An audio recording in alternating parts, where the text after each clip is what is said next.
There's an old Hebrew proverb, "He who comes to kill you, get up early and kill them first."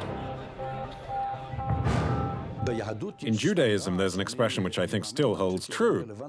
He who comes to kill you, get up early and kill them first. It's the moral right to kill. We kill those who want to kill us. In Israel, every time there's an attack, people weep. But then they shoot back. For 40 years, the Jewish state has been secretly eliminating some of its enemies abroad. Every terrorist with blood on his hands is a target. Mossad, the Israeli Secret Service, is responsible for these special missions. Feelings are not a part of it. You do it because the Prime Minister decided to do it. We also spoke with the people deemed enemies of the State of Israel, who had had the good fortune to survive the hitmen from Mossad.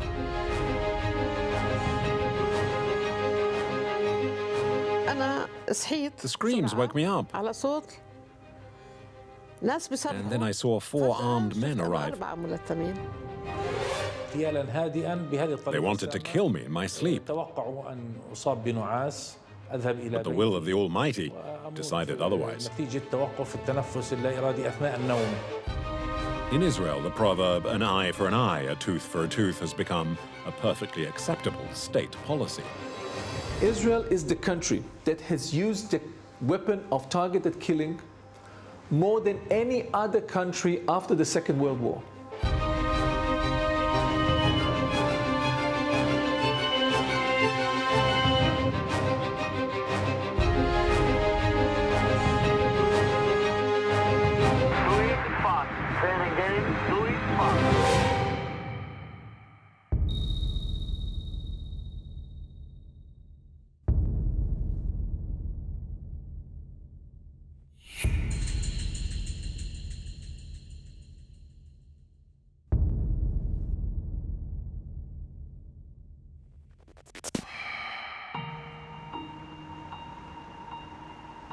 Tunis, Amman, Dubai. These cities are where Mossad has operated its assassination operations in recent years.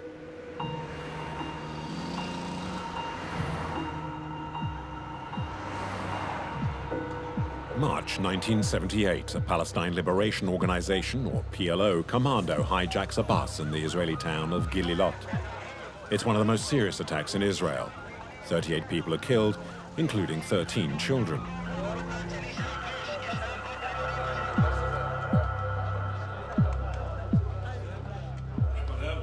While the attack unfolds, Yitzhak Mordecai is an officer in the Israeli army. He'll never forget that day.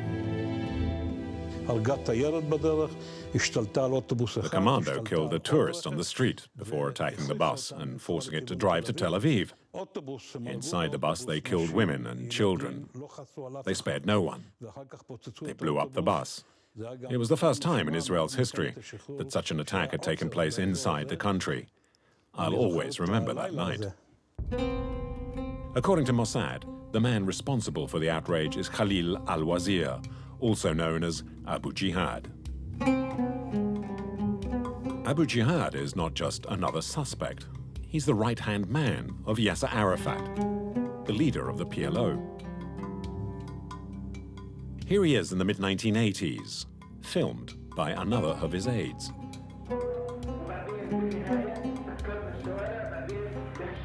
As the head of the PLO's military operations, he's training his men for an assault against Israel. We have to blot out the sky over Tel Aviv so that this Black Saturday will live on in history. This is the day Tel Aviv will be hit by blood and destruction. The Israeli Secret Services now consider the PLO's second-in-command to be a legitimate target. For months, this former member of Shin Bet gathered as much information about Abu Jihad as possible. His mission was to determine the psychological profile of Arafat's number 2. What did you learn? That he is smart, that he is very addicted to the mission, that he learned a lot, that he check every single point, that he is going to deal with it, that he do it by himself. Abu Jihad is someone who liked to be in control and sometimes enjoyed provocation. In 1987, as stone-throwing Palestinian youth staged the Intifada against Israel, Abu Jihad takes credit for the uprising. To Israel, it's a red flag. At the time, Moshe Nissim is the finance minister. His opinion was that Abu Jihad had to be killed, and as soon as possible.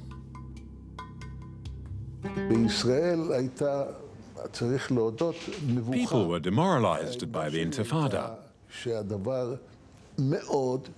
I believed Abu Jihad's death would boost their morale. Abu Jihad had masterminded a large number of attacks against Israel, causing many victims. It couldn't go on. We had to terminate him.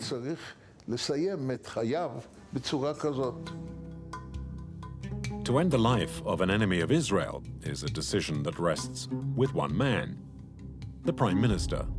Back then, it was Yitzhak Shamir. He alone, in consultation with his cabinet, can add or remove names from the enemies to kill list. Usually the Prime Minister does not decide alone, but calls in one minister or a group of ministers to take the decision together. The decision to eliminate Abu Jihad has to be voted on in the Security Cabinet, made up of a small group of senior military figures and ministers. But the vote ends in stalemate, 5-4 and 5 against. Convinced that the PLO's number 2 has to be killed, Moshe Nissim tries to persuade fellow cabinet member and defense secretary Yitzhak Rabin to vote in favor.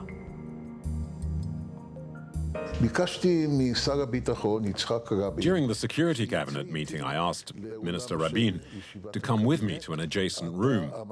I told Yitzhak Rabin, "You're the Minister of Defense, and I think you should be the first to support the proposal. We need to show the world that we can still carry out this sort of operation."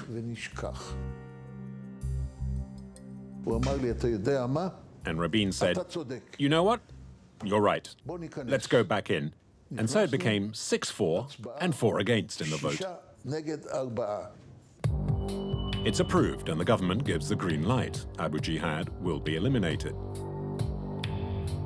Slight problem. The PLO's deputy leader lives in Tunisia, a country then hostile to Israel. So the operation is a risky one. In Tunis, the target lives in the Sidi Bou Said neighborhood with his wife and children, doubtlessly protected by Tunisian security and his personal bodyguards. All of Israel's intelligence services are asked to contribute to the planning. Oded Raz, profiler of Abu Jihad, will spend more than a year investigating the target. It takes months to plan an attacking like this. A lot of people deal with it. The Army Intelligence, the Shabak, and the Mossad, and the National Security Advisor, and the government. It's not, you don't kill people like this. Oded Raz, the man who studied Abu Jihad's profile, is asked to analyze every move the PLO's number 2 makes. But Arafat's right-hand man is wary. He is like a frightened people, like an animal. He's changing all the time his plan, or All the time his plan, or flats, offices, how it goes from one point to another point. Living like a hounded animal alongside the PLO's deputy leader is the love of his life, a woman he'd met 30 years earlier in Gaza. It was a love story. I liked his ideas. And then I was crazy about him. I was just 14 at the beginning. It was a hidden love. Nobody knew about it. He told me, "You want to marry me? I love you, but you are maybe lost me. I am martyrs, maybe. I am prisoners, maybe. I am wounded person, maybe." I told him, "Yes, that's for you, and that's the same for me. So we want to try together." Abu Jihad wasn't wrong. 25 years later, he's in the sights of the Israeli Secret Services. In 1987, after checks, cross-checks, and surveillance, Mossad obtained some crucial intelligence, details of his personal life. These allow Elias and his men to prepare his execution with precision. I had his address, and since he had a wife, there was a reason for him to go home. We knew the operation would be carried out in his home.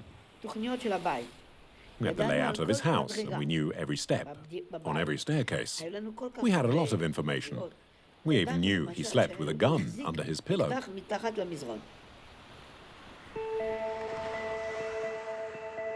At the time, Abu Jihad suspected the Israelis might booby-trap his car, and he warned his wife.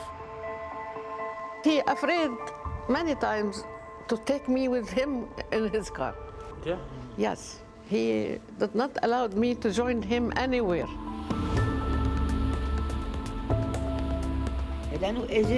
It's true, we knew the route that he would take.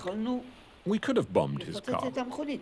But in the end, you choose the method that has 99% chance of success. The objective was to kill Abu Jihad, not wound him. You can't be sure an explosion will kill a target. But if you shoot him at close range, then you'll know he'll die.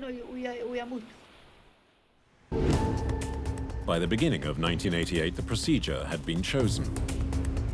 Warships would sail for Tunis, where a commando unit would secretly disembark and make its way to the house of Abu Jihad. The operation is completely unlawful and needs to be executed as quickly as possible. The 18th of April, 1988, is D-Day. En route to Tunis, the commando unit receives a last coded signal from Israel's military headquarters.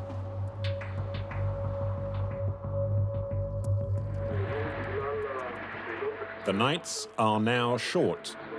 The mission and the operation have to be very precise, very quick, and we wish you every success. In Tunis, Mossad informants carry out one last check.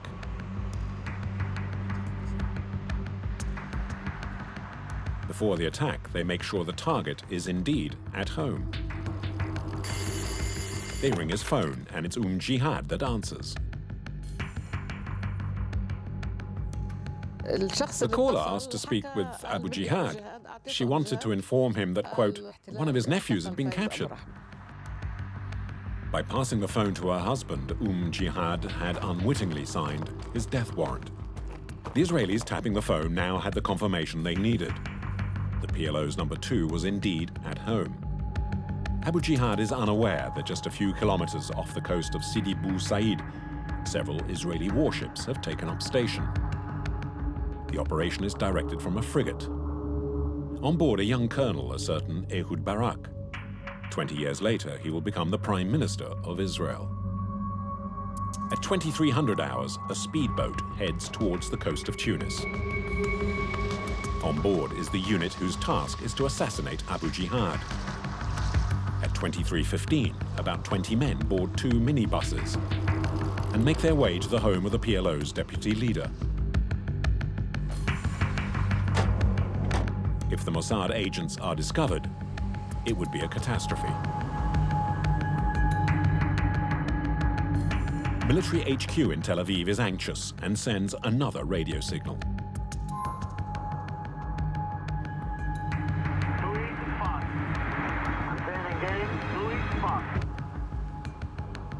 In a few minutes, the Mossad agents are at Abu Jihad's front door. Everything seems calm. with just one sentry keeping watch. They killed the guard with a silencer. From the death of the guard to reaching his bedroom took barely 10 seconds.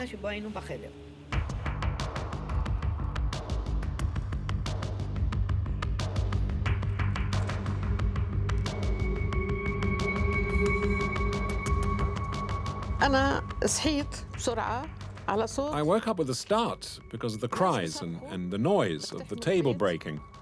وصوت الطاولة اللي دفعها عنه هيك حتى يطلع من فجأة شفت أنا 4 ملتقين. Then I saw 4 men. إجا أول واحد وأطلق عليه النار. One of them opened fire and wounded him in his arm. فلف بده يوقع. My husband tried to turn, but he fell. بدي أحضنه عشان ما يوقع. I ran after him to hold him back. اللي أطلق عليه النار أول مرة حط المسدس في ظهري. The man who'd shot him threatened to kill me and told me to stand facing the wall. وأمرني إني أوقف على الحيط. The woman screamed, so they took her away. They covered her mouth and took care of her. إجا واحد تاني. Another man came and shot him a second time. وابتعد. وإجا الثالث. And then a third man shot him. النار وابتعد. وإجا رابع And a fourth. أطلق النار كمان وابتعد. دخل غرفة النوم. A fifth man came to shoot Abu Jihad again. أطلق النار على أبو جهاد للمرة الخامسة. فهين أنا. And I cried out, "Stop! That's enough. إنه بس. Stop!" It's enough. يعني بس. A PLO inquiry said Abu Jihad had been struck by 75 bullets fired by 5 different guns. The whole operation took less than 10 minutes.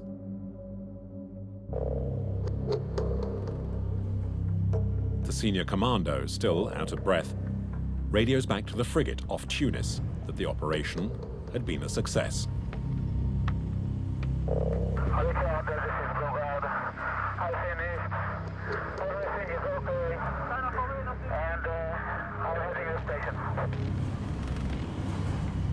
The Bogart, the head of the commando unit that had just killed Abu Jihad, would carve out a career in politics. Bogart is no other than the current Minister of Defense in Israel, Moshe Bogi Ya'alon. Serving in the Hebrew State Security Services often seems to lead to a future in politics. Returning to Israel, as these recently declassified photos illustrate, the commando and senior officers celebrate the elimination of their enemy with champagne.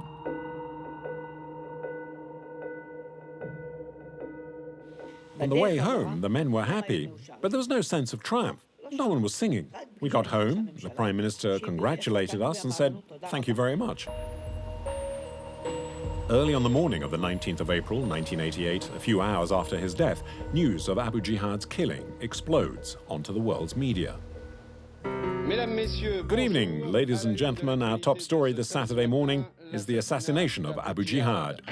Good evening. The Middle East is again in flames tonight. In Tunis, a team of assassins gunned down the PLO's military leader and Yasser Arafat's top deputy, a guerrilla leader known as Abu Jihad. In the middle of the night, at his residence in Tunis, the PLO's number 2 was assassinated in front of his wife and daughter. A hit squad gunned down the victim, known as Abu Jihad, at his home in Tunis. The media almost immediately suspects Israel was responsible. In Tel Aviv, as they do after every Mossad operation, the authorities neither confirm nor deny the reports. The day after the assassination, Yasser Arafat visits his deputy's home. In Gaza, the Palestinians call for revenge against Israel.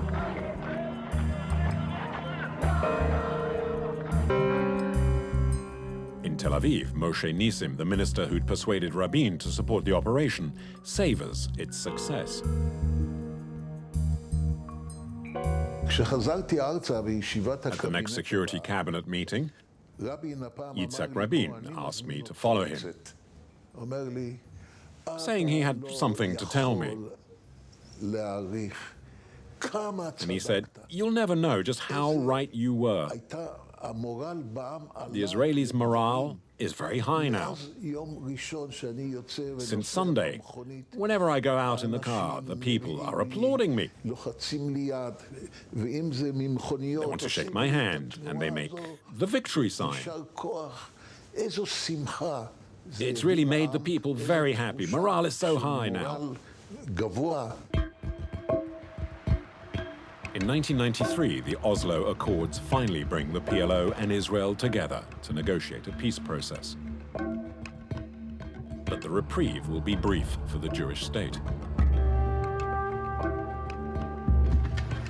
By the mid-1990s, Palestinians opposed to the Oslo process join a new resistance movement taking on Israel: Hamas. Islamist and radical Hamas unleashes a new series of violent attacks against Israel. On the 31st of July 1997, a market in Jerusalem is targeted with full force. A suicide bomber kills 14 and injures 156 others.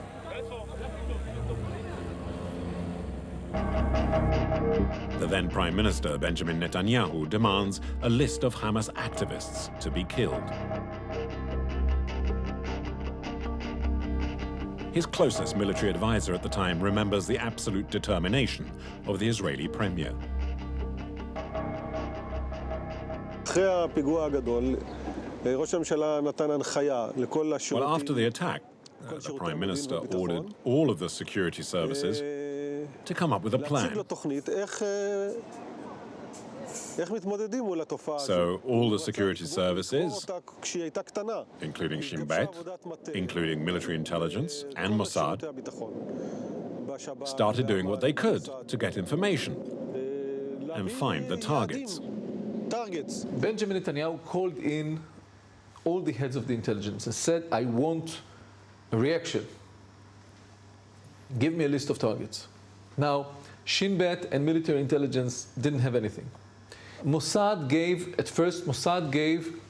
the names of few middle-rank operatives of Hamas in Europe.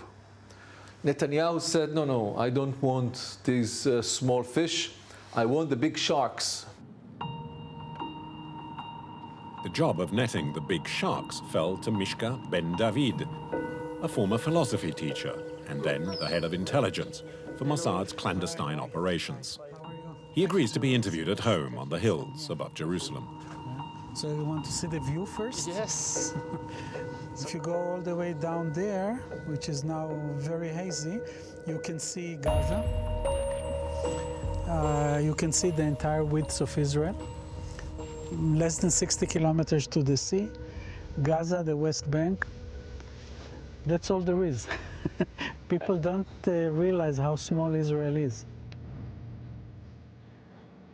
In 1997, Mishka Ben David comes up with his own hit list of Hamas officials for the Prime Minister.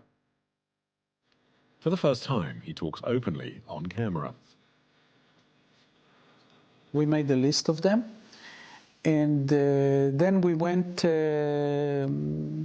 to Prime Minister Benjamin Netanyahu to present the list.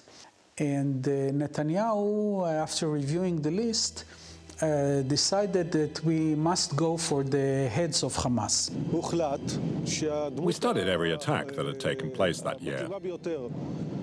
After discussing the issue, we decided that Khaled Meshal was behind the new wave of bombings and that we had to eliminate him. The target now has a name and a face. Khaled Meshal, then a senior figure inside Hamas. Originally from the occupied territories, he lived in exile in Kuwait before moving to Jordan. According to the Israelis, he had directed operations from Jordan throughout the 1990s, ordering dozens of suicide bombings in Israel. He was the head of Hamas's political office, but the term political office is misleading because it also dealt with the Mukawama, the terrorist actions against Israel. He was the head of the office, highly placed, we believe, to be able to order such attacks. 2 months after the attack on the market in Jerusalem, the decision is official. Mishal must be eliminated. But there's a problem. Mishal is in Jordan, a country Israel had signed a historic peace treaty with 3 years earlier in 1994. The treaty ended 30 years of confrontation between the two neighbors. On the day of the treaty, President Bill Clinton had flown in to see Israeli Prime Minister Yitzhak Rabin and King Hussein of Jordan to witness the signing in person. This is peace with dignity. This is peace with commitment. This is our gift to our peoples and the generations to come.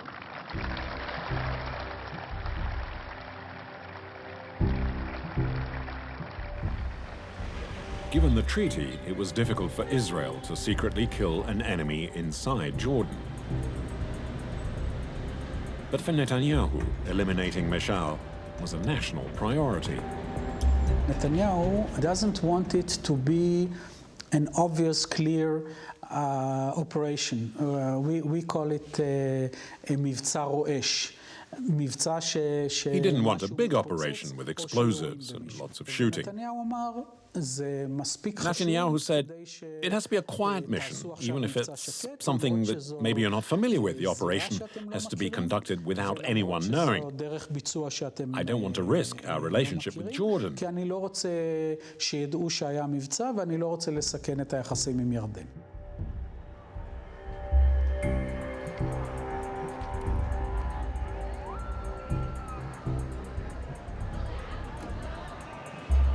Mishka ben David's men decide the most discreet way to kill Mishal is to poison him. The purpose of the poison was to create a fast, but not too fast, death of Khalid Mashal that could not be traced, that could not be attributed to Mossad, and it would happen hours after all the operatives that were involved in the operation are all long gone and out of Jordan. But even to poison Mishal means getting close physically. Members of Mossad's assassination squad therefore decide to take a look at the offices from where Mishal directs Hamas operations. The original plan was based on using two operatives.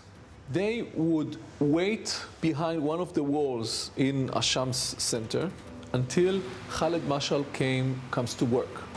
He exits the car, he starts walking up the stairs towards his office. They follow him, and then one of them is holding the canister with the poison. The other one is holding a well-shaken Coca-Cola can. One agent is spraying Khalid Mashal backhead with the poison, and at the same time, the other agent opens the Coca-Cola can and spraying Coca-Cola all over Khalid Mashal. Mashal feels something wet in on his head. He turns around, and all he sees is one or two embarrassed tourists, Canadian tourists, apologizing. I'm sorry for spraying you. I'm sorry for ruining your shirt. Do you want any money for the dry cleaning, etc.? The purpose of the Coca-Cola was just to use as a disguise for the moisture of the poison. August 1997, 30 days before D-Day. The Mossad hit squad are rehearsing in the open, in the streets of Tel Aviv. A can of Coke in one hand and a pretend poison spray in the other. They practice on random passers-by. When it was implemented dozens and dozens of times in the streets of Israel, it worked. It worked. Yes. They improved it all the time until they were quite sure that it's going to work in Amman as well. With the killing technique now perfected, the Mossad team under Mishka ben David is due to head to the Jordanian capital with fake Canadian passports. Here he is, pretending to be a tourist, enjoying himself as he visits the archaeological sites in Amman. Were you really visiting that, or it was just for your cover? It's a combination. I wanted to be there, and of course I needed it for my cover. You cannot be for a week a tourist in Jordan and not go anywhere, just be in the hotel. And that was maybe just the day before, you think? It could be the day before or 2 days before. Yeah, it could be. It's definitely not the day after.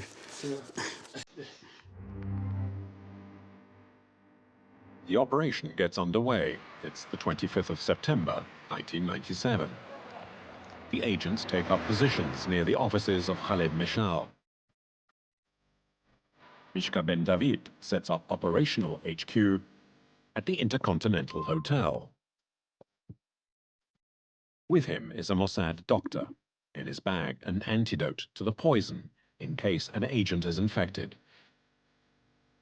Not far away, the two killers wait for the target in front of his offices. And it's the target himself who now takes up the story. فعندما وقفت سيارتنا أمام رصيف Our car pulled up in front of the building. لاحظت وجود شخصين. And I noticed two men on the pavement opposite. أحد المحلات التجارية كان يبعدان عن مقدمة سيارتنا. They seemed strange and acted suspiciously. غير طبيعي. عندما نزلت من السيارة لم When I got off the car, instead of heading for my office, I went round to the other side of the car to let my kids out. I was meant to take them to the hairdressers. And then when I was on the pavement, even before getting to the entrance of the building, the two men attacked me to my right. It was precisely what I was expecting.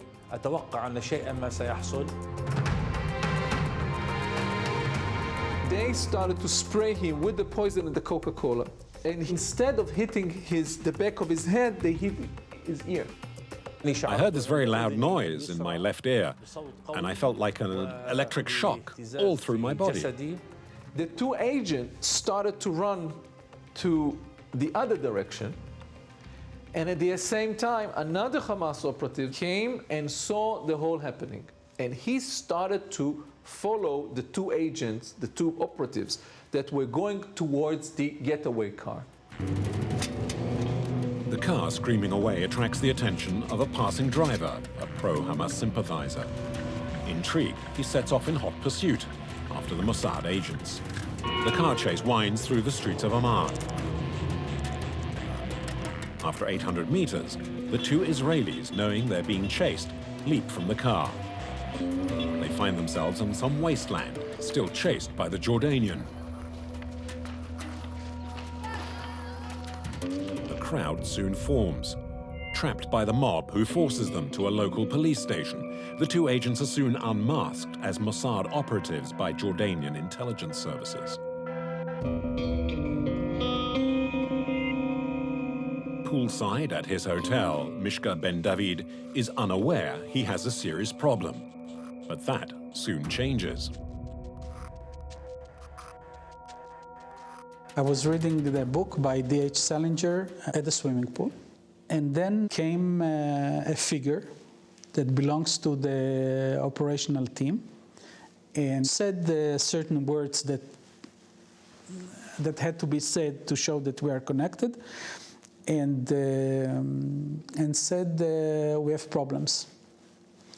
So I got up, got dressed, and I was told that the two operatives that conducted operations were caught by the mob. That they did conduct the operation, but then there was a gathering and they were caught. 2 hours after the attack, Meshal's condition is worsening. I started feeling very ill. Nausea at first, and then I lost my balance. I felt very weak. I told my colleagues what had happened. I said I was the victim of a bizarre murder attempt using a very effective method.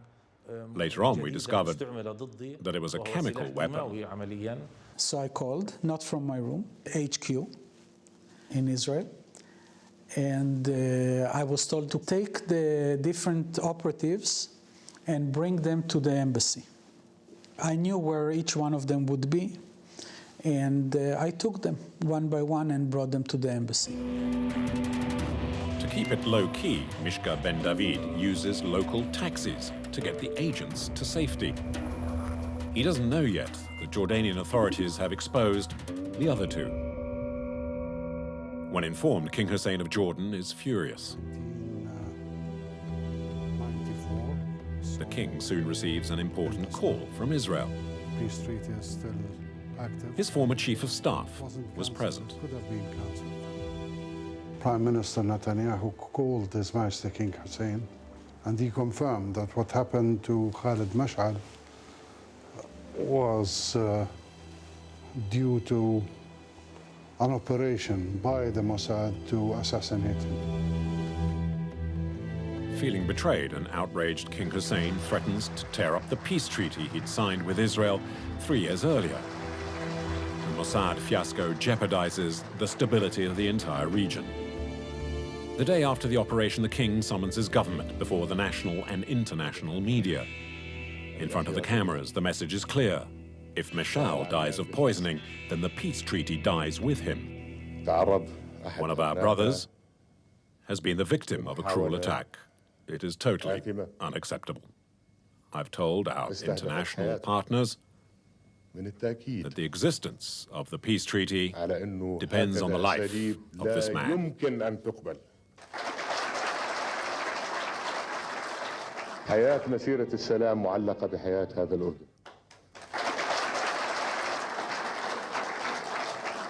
وكرامة أن يعامل الأردن مثل هذه المعاملة. King Hussein threatens the Mossad agents who have sought refuge inside the Israeli embassy in Amman. Had Khalid Mash'al died, the Israeli embassy was going to be stormed. Our troops came in and positioned themselves around the embassy, and I informed this to the ambassador, and he told me this is Israeli territory, and according to Geneva Conventions, you cannot do that. I said, well, if it has become a shelter for people who try to assassinate a Jordanian, then how is the Geneva Convention going to apply? Meanwhile, in Amman's military hospital, Khalid Mash'al is affected by a continuing loss of balance and drowsiness. His health is visibly deteriorating. The doctor's prognosis is that he just has a few hours to live. King Hussein instructs his personal doctor to save Khalid Mash'al's life. There were no sign of any injury, no needle pricks, no bruises in the skin, nothing. And examining him, he wants to sleep. He said, I'm weak, I just want to sleep.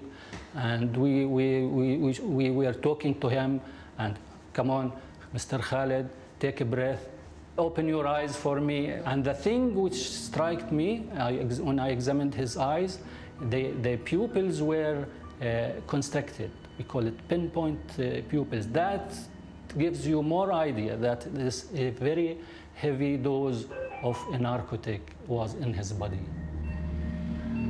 The doctor is certain that Mash'al was poisoned with an unknown chemical substance. The Hamas leader is put on an artificial respirator. The Jordanians contact the Israelis again to ask about the chemical and the antidote. The Israeli ambassador called me and he said he's been on the phone with Prime Minister Netanyahu, who refused to release the chemical that was injected to Mash'al. With Netanyahu being stubborn, King Hussein plays one last card and calls President Bill Clinton in Washington. With peace at stake, the conversation is crucial. President Clinton was very upset. He listened very carefully to what King Hussein had to say, and he said, referring to Netanyahu, this man is impossible. Now, he activated all his government offices and the American ambassador to put pressure on the Israeli government to have them come up with the antidote and with the chemical that was injected to Mash'al. With its back to the wall, the Israeli government panics. The lives of the two Mossad agents are threatened. To save them, they have to provide the antidote that will save Meshal.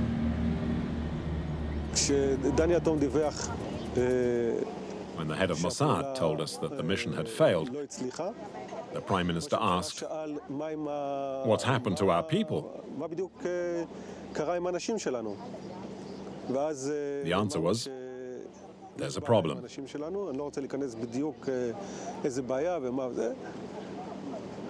Prime Minister then said, "I don't care about the rest of it, just get our two men home at all costs. If we have to save Meshal, so be it." The mission becomes saving the two operatives. The means is reviving Mashal. Saving their worst enemy's life. In all his 12 years at Mossad, this was a first for Mishka Ben David. From his hotel room and with a Mossad doctor, he will play the vital role in deciding the outcome of the affair. Both men have a file containing the antidote. Then I got a call from the head of operations saying, "Go down to the lobby with the doctor. There is a person from the Jordanian security, his name is Captain Firas. Give him the antidote, and the doctor should go with him and inject it to Mashal."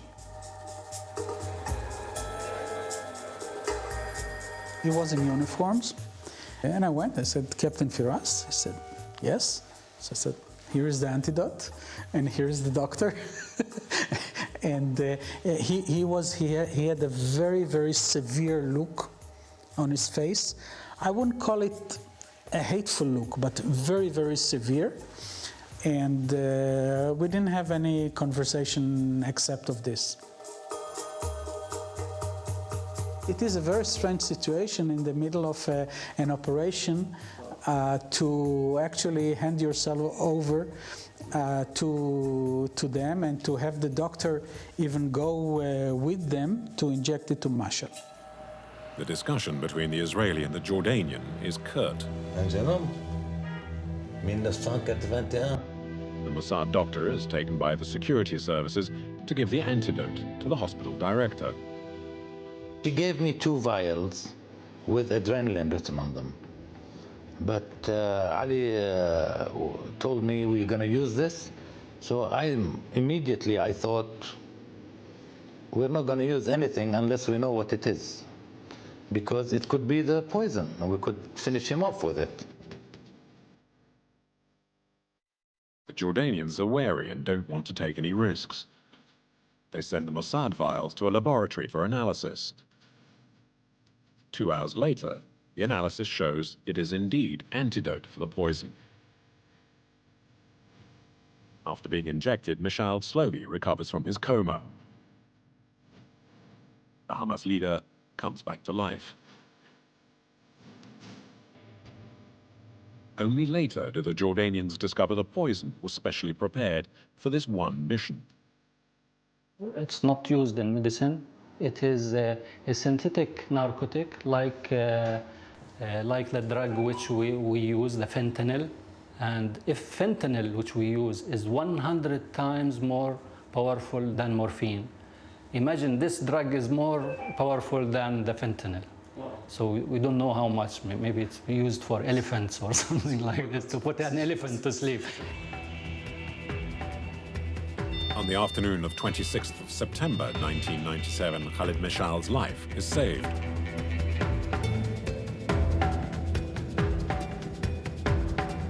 For Mishka Ben David, his enemy's resurrection is ironically good news, even if the mission was apparently a failure. We failed in it. Actually, the operatives succeeded in the operation, but were caught. Mashal was on his way to the other world, but we had to reverse the trend and to bring him back to life. I'm alive, but no thanks to the Israelis, whose original objective had been to kill me. But they failed, and I'm still here because God wanted it that way, and also because of my bodyguards and the courage of King Hussein. Shaken by the whole incident and still furious, King Hussein still has the 2 Mossad agents in custody. In exchange for their freedom, he demands the release of 50 Palestinian political prisoners being held in Israeli jails. Israel accepts the deal. 2 days later, 2 helicopters fly over Amman. One is flying in the released Palestinians to Jordan. The other is heading in the opposite direction with the 2 Mossad agents. Israel has one more humiliation to undergo when it's forced to free the founder of Hamas, the aged Sheikh Ahmed Yassin, who had been in prison for 8 years. A few days after the Meshal affair, the handicapped sheikh is given a hero's welcome by the King of Jordan. And later he returns triumphantly to Gaza. It's a double blow for Mossad. Meshal is alive and Sheikh Yassin a free man. Nobody should underestimate what it took for Israel first to admit doing that, give the antidote to Khalid Mashal, and release Sheikh Ahmed Yassin from prison. This is a major humiliation from Israel. It was a failure, that's true. And the biggest disappointment is the fact that Khalid Mashal is still alive. That's the biggest failure of the mission. And then we had to liberate Sheikh Yassin, but we liquidated him a few years later. So that score was finally settled. A score indeed settled 7 years later when 3 Israeli missiles strike the Hamas founder as he leaves his home. In Gaza, 200,000 Palestinians attend the funeral of the Sheikh. In the crowd, as fate would have it, is Khalid Mashal, the man whose narrow escape from Mossad now means he's lived to become the new leader of Hamas. But a leader who's returned to a life in exile, this time in Qatar. In December 2012, he returned as a hero to the Palestinian lands he'd left 37 years earlier. It's the first time in 37 years that I'm in Palestine, and the very first time I've ever been to Gaza. Do you think he's still on the list? I don't know if he's on the list or not. I don't know what is the list is now. What is the list now? I have no idea. I think that whenever Israel decide, if Israel will decide to eliminate him, Israel can do so. Remember that it was done before. The fact that we had to bring him back to life is another issue. But he was killed before, and so this is a fact. On the 19th of February 2010, Mossad will stage one of its most spectacular operations. And under the very gaze of dozens of security cameras, it's a world's first. In this Dubai hotel, the Mossad hit team are tracking Mahmoud al-Mabhouh, a Hamas leader.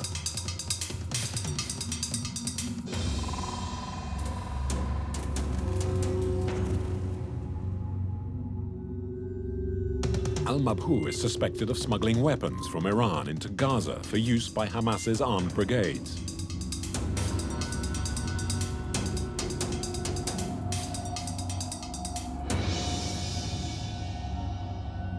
On the day of the attack, the Mossad unit is led by this bald man, carrying a French passport.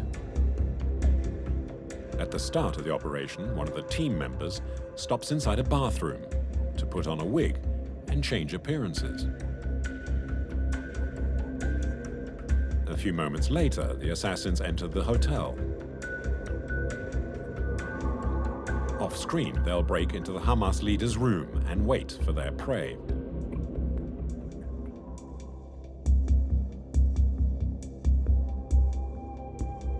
At 6:40 p.m., al-Mabhouh gets back to his room. These are the last images showing him alive.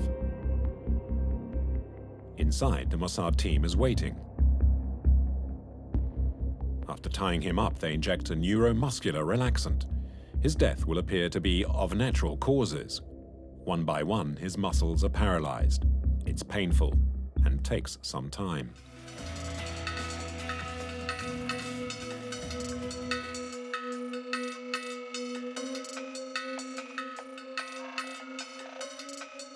Could the agents not have known the hotel was littered with surveillance cameras?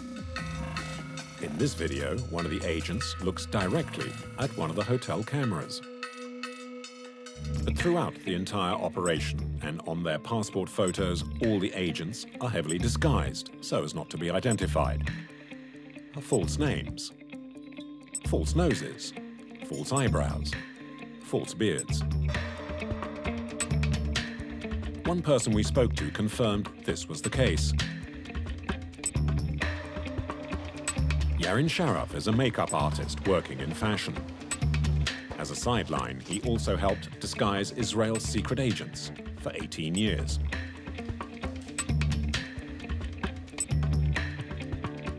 For the first time, he speaks publicly about his regular work with Mossad.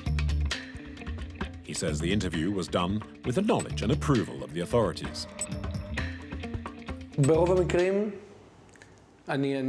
if I'm accredited to the Defense Ministry, I try not to ask too many questions. All I want to know is what concerns the country or where the Mossad agents will be operating. I don't want to make these people feel uncomfortable by forcing them to talk. The less you know, the better. If you put makeup on someone who's going to a Muslim country, this beard, for example, will help disguise them as a cleric. But I don't like that, actually. What I'm interested in doing is what's needed, what's specially adapted, a specific makeup for the country they'll be going to. Yarin Sharaf knows that the agents' lives could depend on the quality of his work. You have to appreciate, this isn't a joke. I stick a little beard on, of course, but for them, their lives are at risk. The makeup artist says he wasn't involved in the Dubai operation, but it's impossible to check. But Yarin Sharaf is very familiar with the methods employed by the commandos, such as going into the bathroom to put on a wig. It's a technique he's been teaching the Mossad agents since the mid-1990s.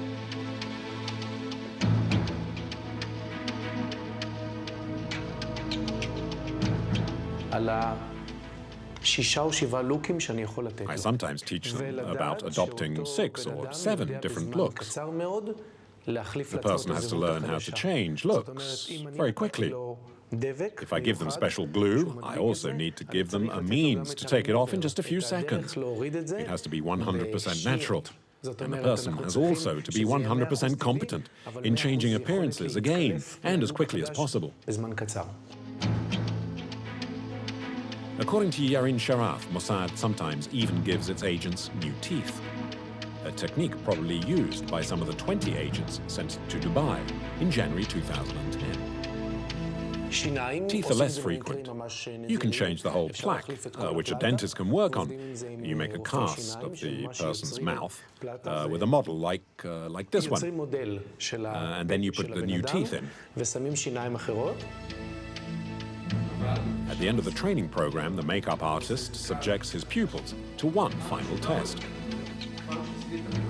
The last test we do is that after the training, with me and my team here at my house, the agent has to disguise himself and then visit his mother or father. If they don't recognize him, then it's worked. Yarin Sharaf is one of a group of Israelis who are happy to make their professional skills available to Mossad and its special teams.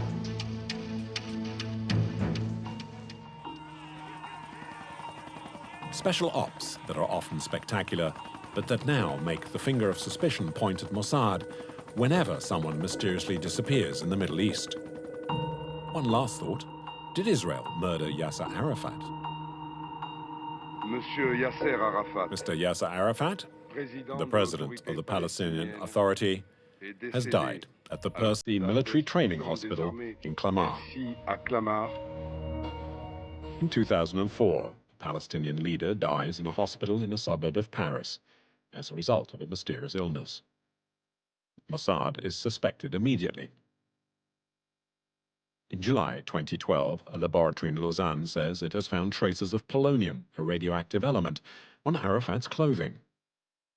To allow further analysis, the body of the longtime PLO leader is exhumed in November 2012. Today, the cause of his death is still unknown, but to the Palestinians, Israel remains the #1 suspect. One day, analysis or witnesses might shed light on whether Arafat too was a victim of the notorious Hebrew proverb, "He who comes to kill you, get up early and kill them first."